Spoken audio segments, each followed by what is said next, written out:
last, I think, official game of the day against Anna Musicuk, who I think is one of the coaches of the Challengers teams. And she's also been one of the very best female players of the last 10 years and has several World Championship titles in Rapid and Blitz. So let's get going.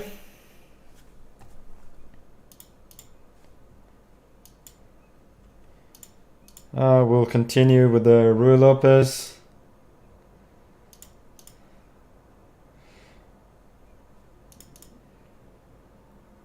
There will be a couple of unofficial games after this. So the show will not be stopped immediately, but this is the last game of the competition. But I think Team Polgar has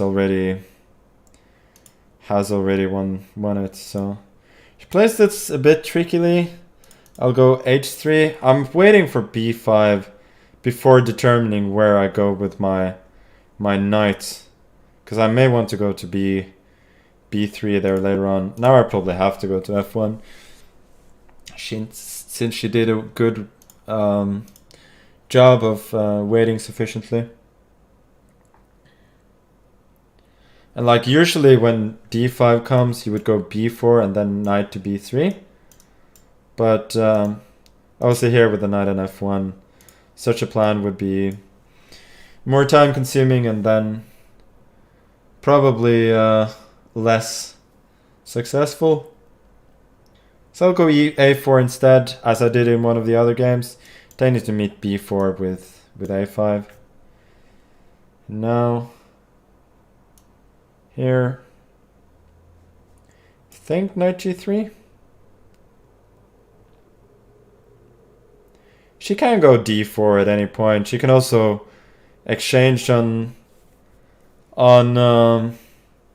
e4, probably take with the knight and then the pawn, and play a queenless middle game, which I think could be slightly better for white.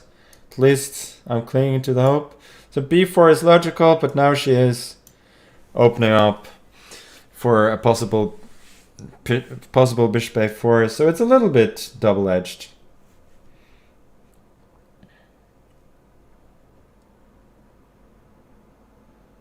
Okay, d4, let's go knight e4.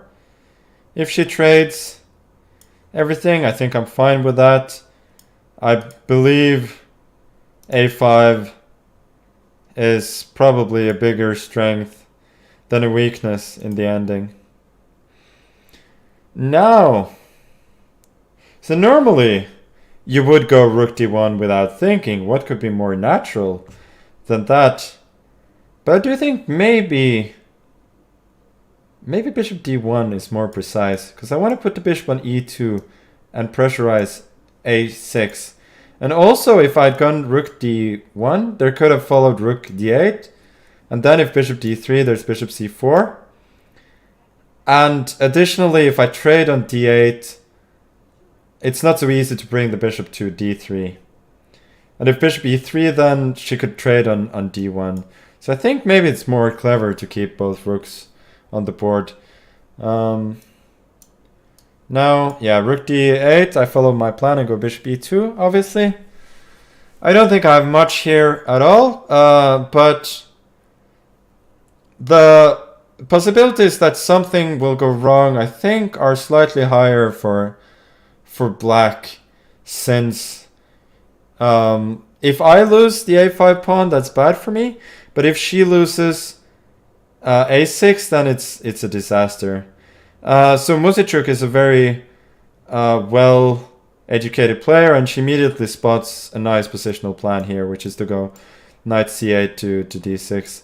And that probably equalizes the game more or less, but maybe not completely. I still have some ideas like rook b1 and then knight b3.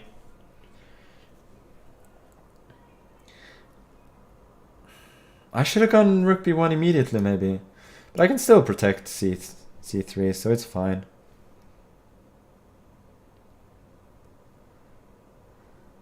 Okay, let's bring the king a little bit closer. Can never hurt. If f5, I go king e1.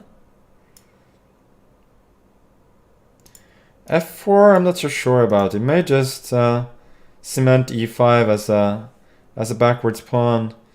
And c6 I don't like at all. I think she is overprotecting the knight on b5, but she is leaving a pretty glaring weakness on the b6 square, which I'm now using to invade. I'm sacking the pawn on c3, but I don't care about that since I want to invade. Now rook d7, I should be winning. King f6, there's bishop d8, and here there's a little trick with bishop c7, rook bishop g7, I have rook g7, and then take on e5 and c3, and then the bishops will decide.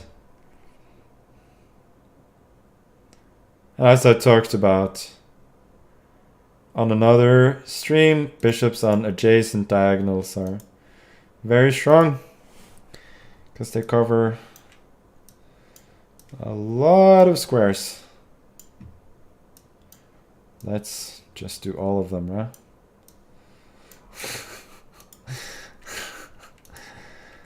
And this one, this. Okay, sure. Okay.